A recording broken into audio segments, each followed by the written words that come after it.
Mr. Cipollone? Thank you, Mr. Chief Justice, members of the Senate. We came here today to address the false case brought to you by the House managers. Sorry. We've been respectful of the Senate. We've made our arguments to you. And you don't deserve, and we don't deserve what just happened. Mr. Nadler came up here and made false allegations against our team. He made false allegations against all of you. He accused you of a cover-up. He's been making false allegations against the president. The only one who should be embarrassed, Mr. Nadler, is you for the way you've addressed this body. This is the United States Senate. You're not in charge here. Now let me address the issue of Mr. Bolton. I've addressed it before. They don't tell you that they didn't bother to call Mr. Bolton themselves. They didn't subpoena him. Mr. Cooper wrote them a letter. He said very clearly, if the House chooses not to pursue through subpoena the testimony of Dr. Kupperman and Ambassador Bolton, let the record be clear. That is the House's decision. And they didn't pursue Ambassador Bolton, and they withdrew the subpoena to Mr. Kupperman. So for them to come here now and demand that before we even start the arguments, that they ask you to do something that they refuse to do for themselves and then accuse you of a cover-up when you don't do it. It's ridiculous. Talk about out-of-control government. Now let me read you a quote from Mr. Nadler, not so long ago. The effect of impeachment is to overturn the popular will of the voters. There must never be a narrowly voted impeachment, or an impeachment supported by one of our major political parties and opposed by the other. Such an impeachment would produce divisiveness and bitterness in our politics for years to come, and will call into question the very legitimacy of our political institutions. Well, you've just seen it for yourself. What happened, Mr. Nadler? What happened?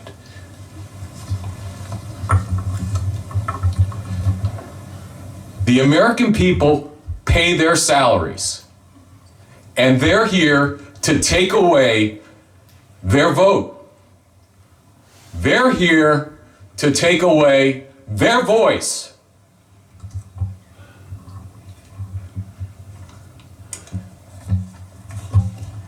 They've come here and they've attacked every institution of our government.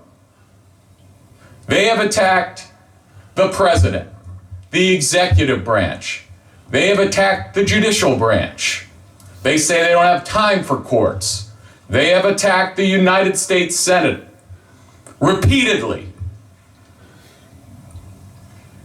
It's about time we bring this power trip in for a landing. President Trump is a man of his word. He made promises to the American people, and he delivered over and over and over again. And they come here and say, with no evidence, spending the day complaining that they can't make their case, attacking a resolution that had 100% support in this body, and some of the people here supported it at the time. It's a farce, and it should end. Mr. Nadler, you owe an apology to the President of the United States and his family. You owe an apology to the Senate. But most of all, you owe an apology to the American people. I yield the remainder of my time to Mr. Sekulow. Mr. Sekulow? Mr. Chief Justice, members of the Senate. Chairman Nadler talked about treacherous. At about 12:10 a.m., January 22nd, the chairman of the Judiciary Committee at this body, on the floor of this Senate, said executive privilege and other nonsense.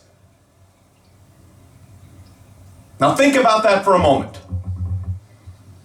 Executive privilege and other nonsense. Mr. Nadler, it is not nonsense.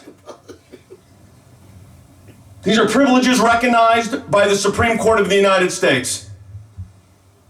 And to shred the Constitution on the floor of the Senate, to serve what purpose? The Senate is not on trial.